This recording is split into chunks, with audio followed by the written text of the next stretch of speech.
প্রিয় বন্ধুরা, ভালোবাসি অঙ্ক চ্যানেলে সবাইকে স্বাগত।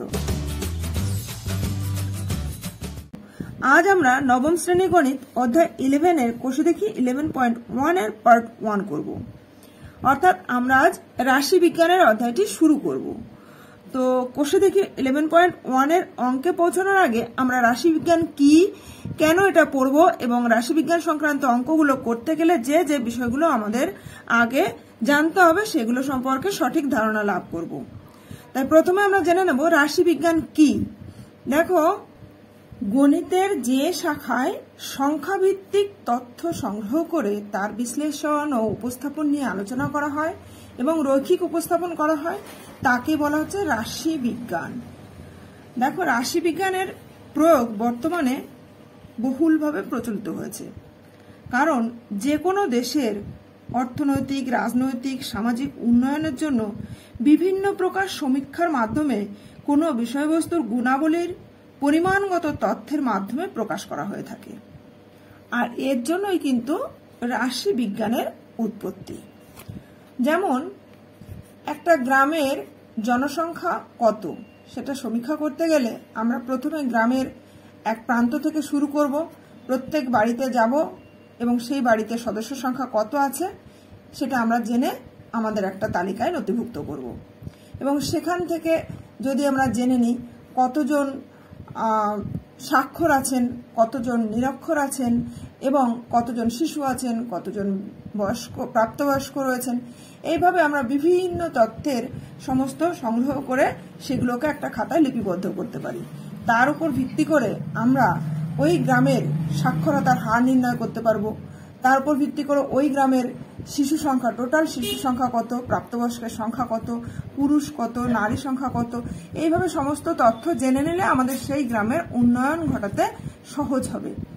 এইভাবে যে কোনো জিনিস, যেমন মনে করো তোমাদের ক্লাসে এই ফার্স্ট সামেটিভ পরীক্ষা শেষ হলো, এই পরীক্ষাতে কে কত নম্বর পেয়েছো সেই নম্বরগুলোকে আমরা যদি পরপর শুনে নিয়ে আমরা একটা খাতায় নথিভুক্ত করি তাহলে যে তথ্য পেলাম এটাও কিন্তু একটি পরিসংখ্যানগত তথ্য।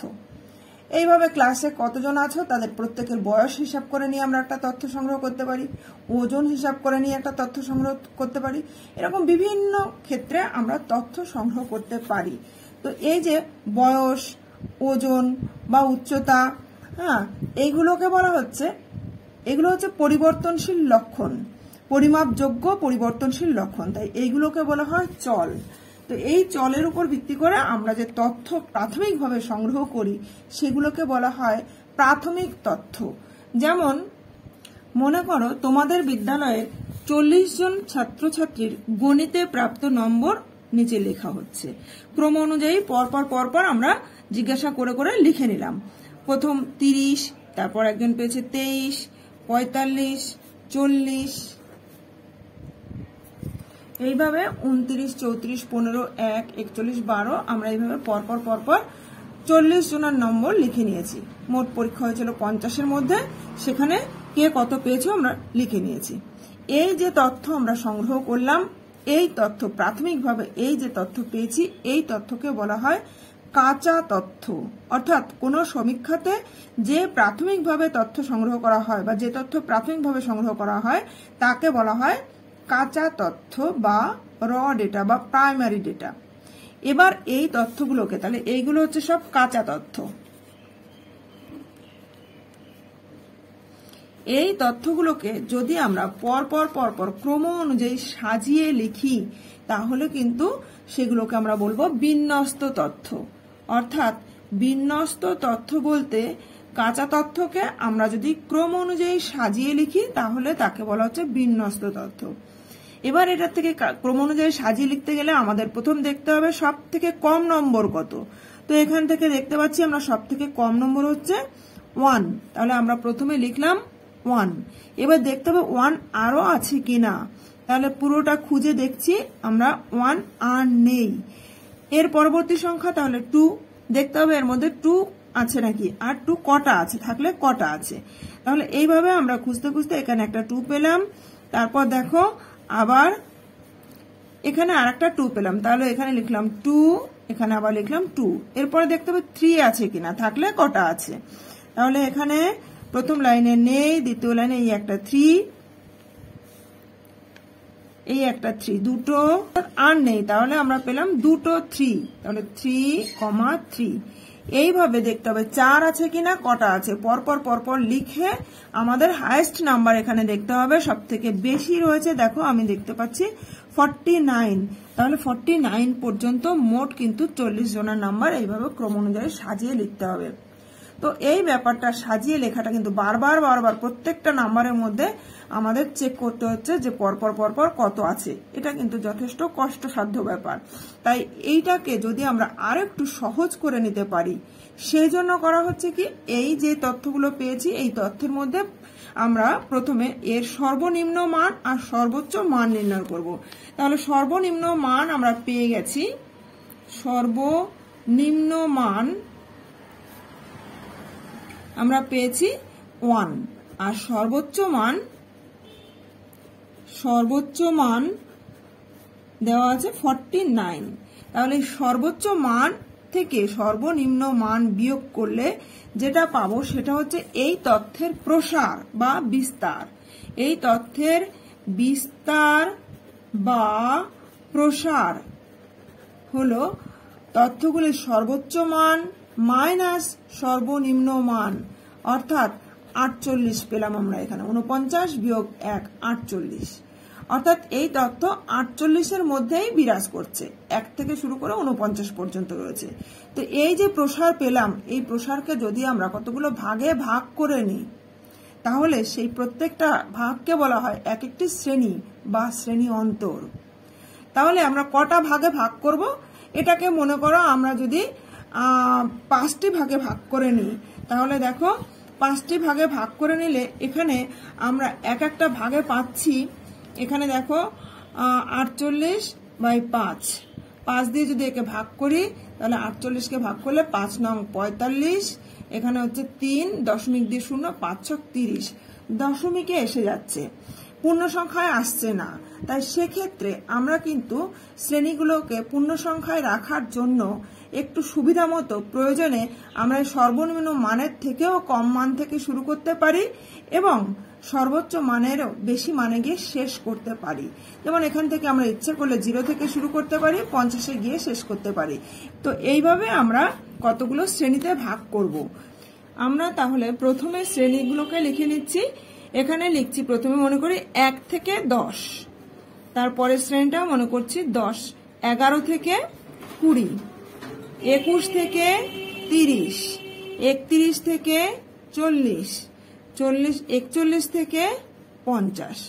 তাহলে আমরা 1টা 2টো 3টে 4টে 5টা শ্রেণীতে ভাগ করে নিলাম।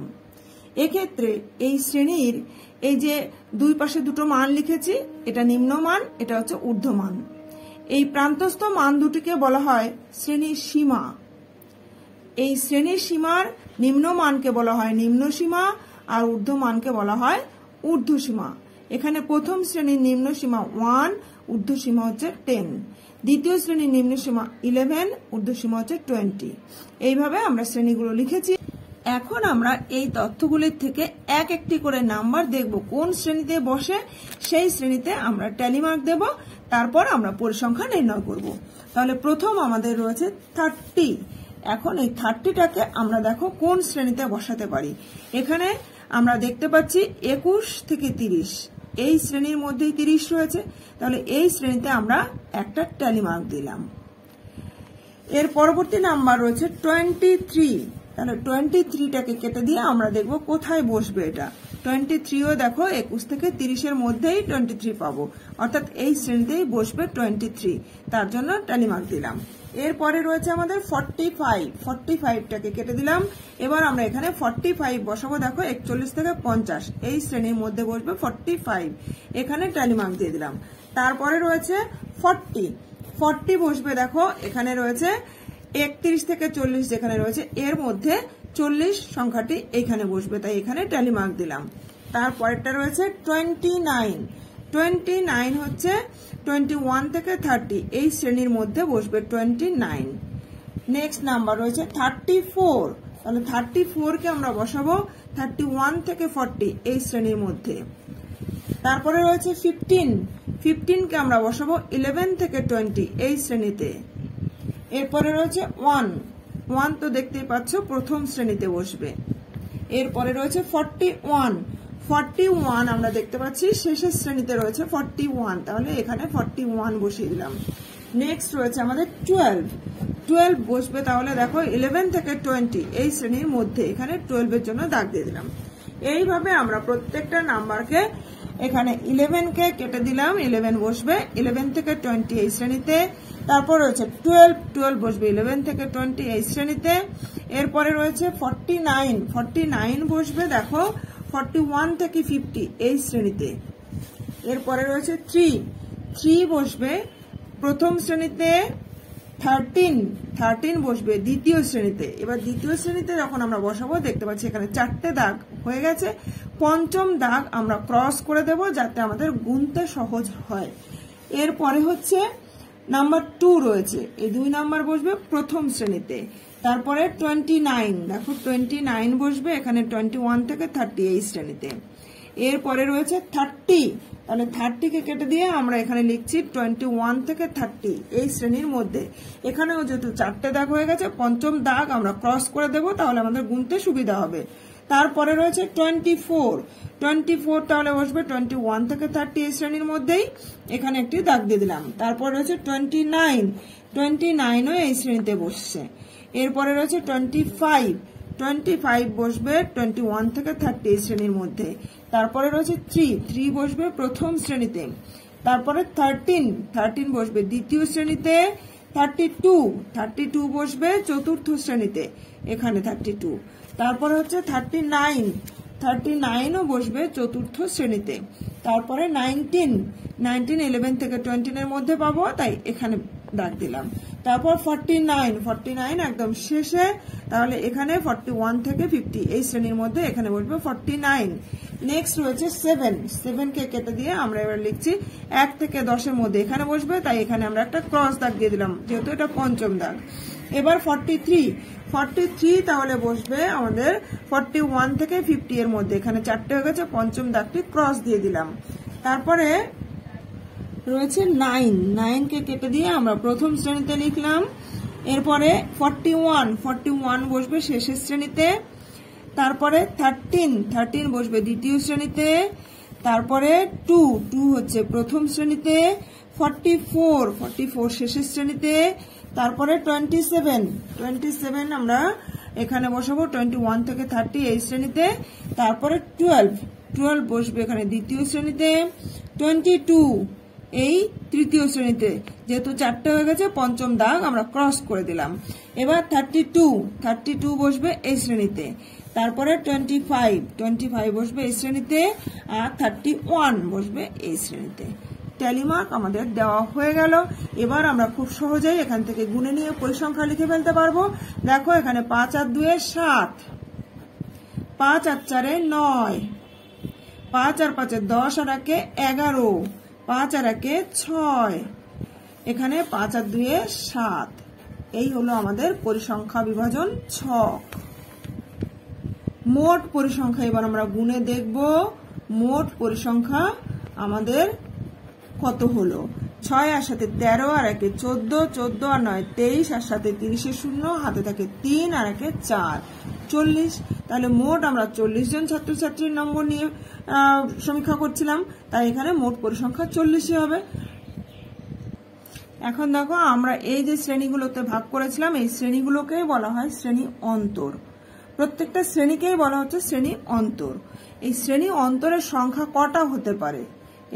এই শ্রেণী অন্তরের সংখ্যা 5-এর কম বা 30-এর বেশি হওয়া যুক্তিযুক্ত নয় বা উচিত নয় বলতে পারো। কারণ 5-এর কম হলে সেটা কিন্তু ত্রুটিপূর্ণ হওয়ার সম্ভাবনা থাকে, আর 30-এর বেশি যদি নেওয়া হয় তাহলে সেটা কিন্তু করা যথেষ্ট শ্রমসাধ্য ব্যাপার হয়ে থাকে এবং সময় সাপেক্ষ ব্যাপার হয়ে থাকে। তাই আমরা শ্রেণীগুলো যখন তৈরি করব তখন শ্রেণী সংখ্যা মনে রাখতে হবে 5-এর কম বা 30-এর বেশি করব না, অর্থাৎ 5 থেকে 30-এর মধ্যে করাই উচিত। আর এই শ্রেণীগুলোকেই যেহেতু বলা হচ্ছে শ্রেণী অন্তর, অর্থাৎ আমরা লিখতে পারি প্রত্যেকটি শ্রেণীকেই বলা হয় শ্রেণী অন্তর। বলা হয় শ্রেণী অন্তর। আর এই শ্রেণী অন্তরের যে সীমাস্ত মান থাকে, দুটো মান, একটা 1 দিয়ে শুরু আবার 10 দিয়ে শেষ, 11 দিয়ে শুরু 20 দিয়ে শেষ, এই সীমাস্ত মান দ্বয়কে বলা হয় শ্রেণীর সীমা। তাহলে শ্রেণী অন্তরের সীমাস্ত মানদ্বয়কে বলা হয় শ্রেণী সীমা। এই শ্রেণী সীমার মধ্যে অপেক্ষাকৃত ক্ষুদ্রতর মানটিকে বলা হয় নিম্ন সীমা, আর বৃহত্তর মানটিকে বলা হয় ঊর্ধ্ব সীমা। তাহলে শ্রেণীর সীমার ক্ষুদ্রতর মানটিকে বলা হয় নিম্ন সীমা, বৃহত্তর মানটিকে বলা হয় ঊর্ধ্ব সীমা। এখানে প্রথম শ্রেণীতে নিম্ন সীমা হচ্ছে 1, ঊর্ধ্ব সীমা 10, দ্বিতীয় শ্রেণীতে নিম্ন সীমা 11, ঊর্ধ্ব সীমা 20, তৃতীয় শ্রেণীতে নিম্ন সীমা 21, ঊর্ধ্ব সীমা 30, এইভাবে চলল। এখন আমরা জেনে নেব যে এই শ্রেণী গঠনের আবার দুটো পদ্ধতি হতে পারে। এক হচ্ছে শ্রেণী অন্তর্ভুক্ত পদ্ধতি, আর দ্বিতীয় হচ্ছে শ্রেণী বহির্ভুক্ত পদ্ধতি বা বহির্ভূত পদ্ধতি। তো শ্রেণী অন্তর্ভুক্ত পদ্ধতি হলো শ্রেণী গঠনের যে পদ্ধতিতে প্রতিটি শ্রেণীর ঊর্ধ্বসীমা ও নিম্নসীমা নির্দেশক সংখ্যাগুলি ওই শ্রেণীর অন্তর্ভুক্ত হয়। যেমন 1 থেকে 10 আমরা যেভাবে ভাগ করলাম, এটা কিন্তু শ্রেণী অন্তর্ভুক্ত পদ্ধতিতে করেছি। 1 থেকে 10, 11 থেকে 20, 21 থেকে 30, এর পরেরটা হতো তোমার 31 থেকে 40, তারপরেরটা হবে 41 থেকে 50, এইভাবে চললো ইত্যাদি। এখানে 1 আর 10 দুটো হচ্ছে শ্রেণী নির্দেশক সীমা। তো 1 মানটাও এই শ্রেণীতে বসবে, আবার 10 যে মানটা, তথ্যের যে মানটা 10 রয়েছে সেটাও কিন্তু এই শ্রেণীতে বসবে। 11 যে চলটা রয়েছে সেটাও এই শ্রেণীতে বসবে, 20 যে নাম্বারটা রয়েছে সেটাও এই শ্রেণীতে বসবে। তাই বলা হয়েছে যে শ্রেণীর নির্দেশক সংখ্যাগুলি ওই শ্রেণীর অন্তর্ভুক্ত হয়, তাই এই শ্রেণীকে শ্রেণী অন্তর্ভুক্ত পদ্ধতি বলা হয়। আর দ্বিতীয়ত রয়েছে শ্রেণী বহির্ভূত পদ্ধতি। তো এটা হচ্ছে শ্রেণী গঠনের যে পদ্ধতিতে প্রতিটি শ্রেণীর ঊর্ধ্বসীমার ঠিক পরবর্তী শ্রেণীর নিম্নসীমা হিসাবে প্রকাশ করা হয় এবং শ্রেণীর ঊর্ধ্বসীমা ওই শ্রেণীর অন্তর্ভুক্ত হয় না, তাকে শ্রেণী বহির্ভূত পদ্ধতি বলা হয়। যেমন এই শ্রেণীগুলোকে যদি আমরা এইভাবে লিখতাম 0 থেকে 10, 10 থেকে 20, 20 থেকে 30, দেখো এখানে 10 হচ্ছে ঊর্ধ্বসীমা, প্রথম শ্রেণীর ঊর্ধ্বসীমা 10, এটাই আবার পরবর্তী শ্রেণী অর্থাৎ পরবর্তী শ্রেণীর নিম্নসীমা। এখানে 20তে শেষ হয়েছে অর্থাৎ দ্বিতীয় শ্রেণীর ঊর্ধ্বসীমা 20, এটাই আবার তৃতীয় শ্রেণীর নিম্নসীমা। আর এই ঊর্ধ্বসীমা এখানে বলছে শ্রেণীর ঊর্ধ্বসীমা ওই শ্রেণীর অন্তর্ভুক্ত হয় না, অর্থাৎ 10 নাম্বারটি এই প্রথম শ্রেণীতে আমরা লিখব না, সেটা কিন্তু দ্বিতীয় শ্রেণীতে লিখব। 20 নাম্বারটি দ্বিতীয় শ্রেণীতে লিখব না, সেটা আমরা তৃতীয় শ্রেণীতে লিখব। অর্থাৎ শ্রেণীর ঊর্ধ্বসীমা ওই শ্রেণীর অন্তর্ভুক্ত হবে না, নিম্ন সীমা ওই শ্রেণীর অন্তর্ভুক্ত হবে। তাহলে 10 প্রথম শ্রেণীতে না হয়ে আমরা দ্বিতীয় শ্রেণীতে লিখব। এই প্রকার শ্রেণী গঠনের পদ্ধতিকে বলা হচ্ছে শ্রেণী বহির্ভূত পদ্ধতি। তাহলে দেখো আমরা যে পরিসংখ্যা বিভাজন ছকটি একটু আগে করলাম, সেখানে যে শ্রেণী বিভাজন করেছি এটা কিন্তু শ্রেণী অন্তর্ভুক্ত পদ্ধতিতে করা হয়েছে। 1 থেকে 10, তারপরে 11 থেকে 20, এখানে কিন্তু 10 আবার 10 থেকে শুরু নেই, 10-এ শেষ হয়েছে আবার 11 থেকে শুরু, 20-তে শেষ হয়েছে আবার 21 থেকে শুরু। তাহলে 10 আর 11 এদের মধ্যে 1 ঘর ডিফারেন্স রয়ে গেছে। তাহলে এই যে ফাঁক রয়ে গেছে, এই ফাঁকটাকে আমরা পূরণ করব কিভাবে? যেমন দেখো তোমরা ছবি এঁকে বোঝালে আরো ভালো বুঝতে পারবে। এই মনে করো একটি সংখ্যা রেখা, এখানে এই হচ্ছে 0 দাগ, 1 2 3 4 5 6 7 8 9 10। তাহলে 1 থেকে শুরু হয়ে 10-এ শেষ হয়েছে প্রথম শ্রেণী। তারপর আবার 11 12 13 14 15 16 17 18 19 20, এখানে আবার 11 থেকে শুরু হয়ে 20-তে শেষ হয়েছে। তাহলে মাঝখানে এই যে 1 ঘর ডিফারেন্স রয়ে গেছে, এইটা হচ্ছে ফাঁক রয়ে গেছে। এই ফাঁকটাকে আমরা কি করব? এই যে যতটা ফাঁক রয়েছে তার অর্ধেক ভাগ করব, অর্ধেক নিয়ে আমরা প্রথম শ্রেণীর ঊর্ধ্বসীমার সঙ্গে যোগ করে দেব আর দ্বিতীয় শ্রেণীর নিম্নসীমা থেকে বিয়োগ করে দেব। তাহলে দুটো শ্রেণী কিন্তু এই মিডিল থেকে এখান থেকে শুরু করতে পারবো আমরা। অর্থাৎ এখানে আমরা দেখতে পাচ্ছি 10 আর 11 এই দুটোর মধ্যে তফাৎ হচ্ছে 1।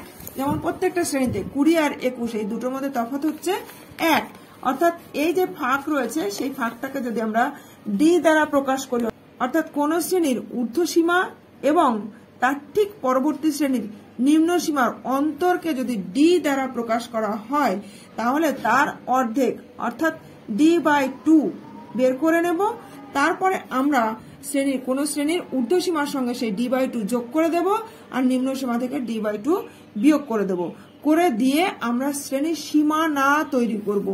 অর্থাৎ শ্রেণীর সীমানাতে আমরা লিখব, সেক্ষেত্রে আমরা লিখব শ্রেণীটির নিম্ন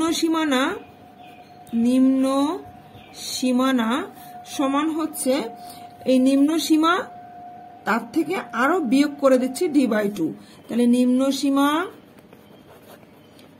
মাইনাস d/2 আর শ্রেণীটির ঊর্ধ্বসীমানা সমান হচ্ছে ঊর্ধ্বসীমা প্লাস d/2। এইভাবে আমরা শ্রেণীর সীমানা তৈরি করে নেব। অর্থাৎ শ্রেণীর সীমানা হচ্ছে কোন শ্রেণীর এই সীমার মধ্যে যে ফাঁক রয়েছে, শ্রেণী সীমার মধ্যবর্তী এই ফাঁক পূরণ করার জন্য সীমাদ্বয়কে যে পর্যন্ত আমরা প্রসারিত করছি সেই পর্যন্তকে বলা হচ্ছে শ্রেণীর সীমানা। তাই নিম্ন সীমানাকে আমরা এদিক পর্যন্ত প্রসারিত করেছি, ঊর্ধ্ব সীমানাকে আমরা এখান থেকে এই পর্যন্ত প্রসারিত করেছি। অর্থাৎ এই ছকটাকে যদি এবার আমরা শ্রেণী বহির্ভূত পদ্ধতিতে করে থাকি তাহলে দেখো কেমন হবে। তাহলে দেখো আমাদের শ্রেণীর সীমাতে ছিল 1 থেকে, প্রথম শ্রেণী 1 থেকে 10, তারপরে শ্রেণীতে ছিল 11 থেকে 20, 21 থেকে 30, 31 থেকে 40, 41 থেকে 50। এবার এটাকে আমরা শ্রেণীর সীমানায় রূপান্তরিত করতে গেলে এই যে 10 থেকে 11 মধ্যে ডিফারেন্স হচ্ছে 1, অর্থাৎ ডি মানে এখানে 1, তাহলে d/2 হবে 1/2 মানে হচ্ছে পয়েন্টে নিলে 0.5। তো আমরা দেখিয়েছি যে নিম্ন সীমার থেকে 0.5 বিয়োগ করতে হবে, তাহলে 1 থেকে যদি আমরা 0.5 বিয়োগ করি তাহলে হবে 0.5 আর 10 এর সঙ্গে যোগ করলে হয়ে যাবে 10.5। 11 থেকে বিয়োগ করলে হয়ে যাবে 10.5 আর 20 সঙ্গে যোগ করলে 20.5। 21 থেকে মাইনাস করলে হবে 20.5 আর 30 সঙ্গে 0.5 যোগ করলে হবে 30.5। 31 থেকে 0.5 মাইনাস করলে 30.5 আর 40 সঙ্গে যোগ করলে হচ্ছে 40.5। একইভাবে এখানেও তাহলে 40.5 থেকে 50.5। এই যে লিখলাম আমরা যে শ্রেণী সীমানা, তার এই নিম্ন মানটিকে বলা হয় বা ক্ষুদ্রতর মানটিকে বলা হয় নিম্ন সীমানা আর বৃহত্তর মানটিকে বলা হয় ঊর্ধ্ব সীমানা। এখন আমরা এই ঊর্ধ্ব সীমানা থেকে নিম্ন সীমানা বিয়োগ করলে যে মান পাবো তাকে বলা হয় শ্রেণী দৈর্ঘ্য। তাহলে 10.5 থেকে 0.5 বিয়োগ করলে আমরা এখানে পাবো 10। 20.5 থেকে 10.5 বিয়োগ করলে পাচ্ছি 10। 30.5 থেকে 20.5 বিয়োগ করলে 10। পরেরটাও দেখো 10, অর্থাৎ প্রত্যেকটা শ্রেণী দৈর্ঘ্য এখানে 10। তাহলে আর পরিসংখ্যা আমাদের দেওয়াই ছিল, আগেই আমরা করেছি 7, 9, 11, 6, 7। তাহলে আমরা এখানে শিখলাম শ্রেণীর সীমানা কি করে নির্ণয় করতে হবে এবং তার থেকে শ্রেণীর দৈর্ঘ্য কিভাবে লিখতে হবে। তাহলে আমরা দেখলাম শ্রেণীর দৈর্ঘ্য সমান হচ্ছে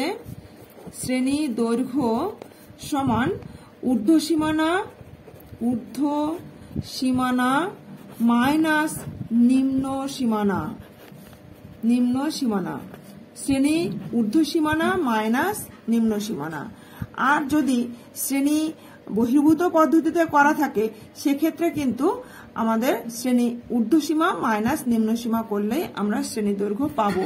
কিন্তু এরকম অন্তর্ভুক্ত পদ্ধতিতে এরকম ফাঁক থাকলে তখন আমরা সেক্ষেত্রে কিন্তু সীমা বিয়োগ করলে শ্রেণী দৈর্ঘ্য সঠিক হবে না, সীমানা বিয়োগ করতে হবে। অর্থাৎ ঊর্ধ্ব সীমানার থেকে নিম্ন সীমানা বিয়োগ করে তবেই আমাদের শ্রেণী দৈর্ঘ্য নির্ণয় করতে হবে। এরপর আমরা আরো কয়েকটি বিষয় জেনে নেব, যেমন কোন শ্রেণীর মধ্যমান বা মধ্যবিন্দু বলতে কি বোঝায়। কোন শ্রেণীর মধ্যমান বা মধ্যবিন্দু বলতে বোঝায় চলের যে মান শ্রেণীর সীমাদ্বয়ের ঠিক মাঝখানে অবস্থিত। তাকেই ওই শ্রেণীর মধ্যমান বা মধ্যবিন্দু বলা হয়। অর্থাৎ এই যে শ্রেণীর সীমা, এখানে শ্রেণীর সীমাও নিতে পারো, সীমানাও নিতে পারো, দুটোরই কিন্তু মধ্যমান একই হবে। এই 1 থেকে 10-এর ঠিক মাঝখানে যেটা রয়েছে সেটা হচ্ছে মধ্যমান, বা 0.5 থেকে 10.5-এর ঠিক মিডিলে যেটা রয়েছে সেটা হচ্ছে মধ্যমান। তাহলে দেখো, মধ্যমান বের করতে হয় এই শ্রেণীর ঊর্ধ্বসীমা আর নিম্নসীমা যোগ করে তাকে 2 দিয়ে ভাগ করলেও আমরা মধ্যমান পাবো, বা ঊর্ধ্বসীমানা আর নিম্ন সীমানা এই দুটো যোগ করেও আমরা 2 দিয়ে ভাগ করলে মধ্যমান পাবো। দেখো 10 আর 1 11/2, মানে 11/2 বলতে এখানে 5.5 হবে মধ্যমান। এই দুটো যোগ করলেও দেখো 10.5 আর 0.5 যোগ করলে 11 হচ্ছে, তো 11/2 হচ্ছে 5.5। অর্থাৎ শ্রেণীর মধ্যমান, প্রথম শ্রেণীর মধ্যমান হবে 5.5। দ্বিতীয় শ্রেণীর মধ্যমান একইভাবে এখানে 20 + 11 31 হচ্ছে, 31/2 মানে 15.5। এখানেও তাই এই দুটো যোগ করলে 31 হচ্ছে, তাকে 2 দিয়ে ভাগ করলে 31/2 অর্থাৎ 15.5। অর্থাৎ আমরা শ্রেণীর মধ্যমান বা মধ্যবিন্দু বলতে বুঝছি আমরা ঊর্ধ্ব শ্রেণীর সীমা যোগ নিম্ন শ্রেণীর সীমা বাই 2 করতে পারি, অথবা ঊর্ধ্ব শ্রেণীর সীমানা প্লাস নিম্ন শ্রেণীর সীমানা বাই 2ও করতে পারি। এবার আমরা জানবো কোন শ্রেণীর পরিসংখ্যা ঘনত্ব বলতে কি বোঝায়। কোন শ্রেণীর পরিসংখ্যা ঘনত্ব হলো ওই শ্রেণীর পরিসংখ্যা এবং শ্রেণী দৈর্ঘ্যের অনুপাত। যে শ্রেণীর আমরা পরিসংখ্যা ঘনত্ব নির্ণয় করব সেই শ্রেণীর পরিসংখ্যা ডিভাইডেড বাই শ্রেণীর দৈর্ঘ্য। যেমন এই যে পরিসংখ্যা বিভাজন ছক একটু আগে আমরা করেছি, সেখানে দেখতে পাচ্ছ প্রথম শ্রেণীর পরিসংখ্যা হচ্ছে 7 আর শ্রেণী দৈর্ঘ্য হচ্ছে 10। তাহলে প্রথম শ্রেণীর পরিসংখ্যা ঘনত্ব হবে এই শ্রেণীর পরিসংখ্যা 7 ডিভাইডেড বাই শ্রেণী দৈর্ঘ্য 10, অর্থাৎ 7/10। দ্বিতীয় শ্রেণীর পরিসংখ্যা ঘনত্ব হবে 9/10। তৃতীয় শ্রেণীর পরিসংখ্যা ঘনত্ব 11/10। এইভাবে পরিসংখ্যা ঘনত্ব নির্ণয় করব। এরপরে আসছে আপেক্ষিক পরিসংখ্যা। তো আপেক্ষিক পরিসংখ্যা হচ্ছে কোন শ্রেণীর আপেক্ষিক পরিসংখ্যা হলো ওই শ্রেণীর পরিসংখ্যা বাই মোট পরিসংখ্যা, অর্থাৎ মোট পরিসংখ্যার সাপেক্ষে ওই শ্রেণীর পরিসংখ্যা কত সেটাই হচ্ছে ওই শ্রেণীর আপেক্ষিক পরিসংখ্যা। যেমন এখানে দেখো মোট পরিসংখ্যা আমরা আগে করেছিলাম, এখানে লেখা হয়নি, মোট পরিসংখ্যা হচ্ছে 40। তাহলে প্রথম শ্রেণীর পরিসংখ্যা 7 আর মোট পরিসংখ্যা হচ্ছে 40। তাহলে প্রথম শ্রেণীর আপেক্ষিক পরিসংখ্যা হচ্ছে 40-এর মধ্যে 7 অর্থাৎ 07/40। দ্বিতীয় শ্রেণীর আপেক্ষিক পরিসংখ্যা হবে ওই শ্রেণীর পরিসংখ্যা 09 ডিভাইডেড বাই মোট পরিসংখ্যা হচ্ছে 40। তৃতীয় শ্রেণীর আপেক্ষিক পরিসংখ্যা হবে 11/40। চতুর্থ শ্রেণীর আপেক্ষিক পরিসংখ্যা হবে 6/40। এইভাবে আমরা আপেক্ষিক পরিসংখ্যা নির্ণয় করব। এরপরে আসছে কোন শ্রেণীর পরিসংখ্যার শতকরা হার। পরিসংখ্যার শতকরা হার অর্থাৎ তাহলে উক্ত শ্রেণীর পরিসংখ্যা বাই হচ্ছে মোট পরিসংখ্যা গুণ 100, অর্থাৎ মোট পরিসংখ্যার মধ্যে ওই শ্রেণীর পরিসংখ্যা কত আর 100-তে কত, 100-তে যত হবে সেটাই হচ্ছে ওই পরিসংখ্যার শতকরা হার। তাহলে এই তথ্যগুলো আমরা সঠিকভাবে জেনে নিলাম। এবার আমরা চলে আসছি সরাসরি কোষে দেখি 11.1-এর প্রথম অঙ্ক। পাড়ার 40টি পরিবারের প্রত্যেকটি পরিবারের শিশু সংখ্যার তথ্য নিচে লিখেছি। দেখো এখানে 1, 2, 6, 5 এইভাবে লেখা হয়েছে, অর্থাৎ প্রথম যে পরিবারে গণনা করতে যাওয়া হয়েছে সেই পরিবারে 1 জন শিশু, দ্বিতীয় পরিবারে 2 জন শিশু, তৃতীয় পরিবারে 6 জন শিশু, চতুর্থ পরিবারে 5 জন শিশু। এইভাবে আমরা তথ্যগুলো সংগ্রহ করেছি, সেই তথ্য এখানে লেখা আছে। আমি উপরের তথ্যটির পরিসংখ্যা বিভাজন ছক তৈরি করি, যার শ্রেণীগুলি হলো 0 থেকে 2, 2 থেকে 4। এইভাবে এখানে উদাহরণ দেওয়া আছে, এইভাবেই শ্রেণী তৈরি করতে হবে। 0 থেকে 2 অর্থাৎ এই শ্রেণীর নিম্নসীমা 0, ঊর্ধ্বসীমা 2। আবার দ্বিতীয় শ্রেণী দেখো 2 থেকেই শুরু হয়েছে, তাহলে এই ধরনের শ্রেণীকে আমরা বলবো শ্রেণী বহির্ভূত পদ্ধতি। তাহলে এইভাবে শ্রেণীগুলো নিয়ে আমরা এখন পরিসংখ্যা বিভাজন ছক তৈরি করছি। প্রথমে আমাদের যেমন দেওয়া আছে এই পরিসংখ্যা বিভাজনের ছক থেকে শ্রেণী অন্তর, শ্রেণী দৈর্ঘ্য, শ্রেণী পরিসংখ্যা ও শ্রেণীর সীমা লিখি। শ্রেণী অন্তর বলতে শ্রেণীকেই বোঝাচ্ছে যে আমরা তথ্যের প্রসারটাকে আমরা যতগুলো ভাগে ভাগ করে নিয়েছি সেগুলোই হচ্ছে শ্রেণী বা শ্রেণী অন্তর। তাহলে এখানে আমরা শ্রেণী অন্তর 0 থেকে 2, 2 থেকে 4 এইভাবে আমাদের দেওয়া আছে, তাই লিখে নিচ্ছি 4 থেকে 6। তো দেখো আমাদের সেক্ষেত্রে দেখে নিতে হবে এখানে সব থেকে কম রয়েছে 0, অর্থাৎ কোনো কোনো পরিবারের শিশু নেই, সেই পরিবারের শিশু সংখ্যা 0, আর সর্বোচ্চ শিশু সংখ্যা রয়েছে 6।